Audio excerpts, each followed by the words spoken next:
and welcome to Pakistan Today News from our London studio. I'm Chris Taylor. Our top story tonight: the federal capital is bracing for a pivotal diplomatic showdown as preparations for the second round of the Islamabad talks are now complete. Delegations from both Iran and the United States are expected to arrive shortly, with negotiations facilitated by Pakistan set to begin this Wednesday night. A three-member U.S. delegation, led by Vice President J.D. Vance, is traveling to Islamabad for the high-stakes meeting. While U.S. President Donald Trump has expressed hope for a breakthrough, he issued a stern warning that the ceasefire deadline expires Wednesday evening with no extension on the table. Tehran, meanwhile, maintains it will not negotiate under pressure, even as security measures in the capital have been noticeably relaxed ahead of the summit. Joining us now for more on the atmosphere in the capital is Sarah William. Sarah, what is the latest from the ground?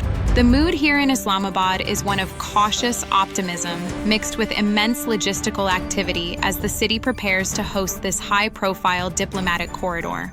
Local authorities have strategically relaxed security cordons to project an environment of openness, though a discreet, high-alert presence remains around the diplomatic enclave. We are seeing a significant media presence gathering at the Noor Khan Airbase in anticipation of Vice President J.D. Vance's arrival. Diplomatic sources suggest that the Pakistani Foreign Office has been working around the clock to ensure the seating and protocol meet the sensitive requirements of both delegations.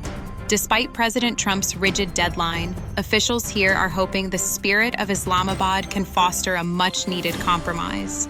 Thank you, Sarah William, reporting from Islamabad. In international reactions, Germany has urged Iran to accept the American offer for dialogue. German Foreign Minister Johann Wadephul stated that Tehran should engage in constructive negotiations for the sake of its people, noting the vice president's readiness to talk.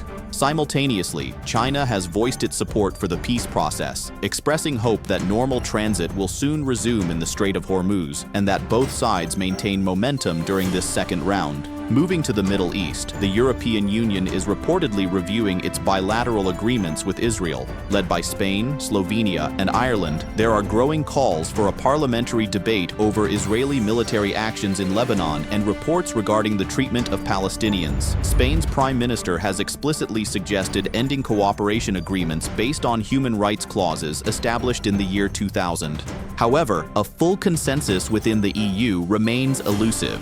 This comes as Israeli Defense Minister Israel Katz issued a blistering warning to Hezbollah, threatening that its leadership, specifically Chief Qassem, would pay with the loss of his head. Katz emphasized that Israeli forces will continue to exert military pressure in Lebanon, regardless of any ongoing ceasefire. In regional diplomacy, Chinese Ambassador Jiang Zidong met with Deputy Prime Minister Ishaq Dar today. The ambassador conveyed Beijing's full support for Pakistan's role as a facilitator between the U.S. and Iran. Mr. Dar reaffirmed the all-weather strategic cooperative partnership between the two nations, emphasizing the need for continued high-level exchanges to maintain regional stability. In aviation news, Pakistan's airspace closure for Indian flights has officially entered its second year.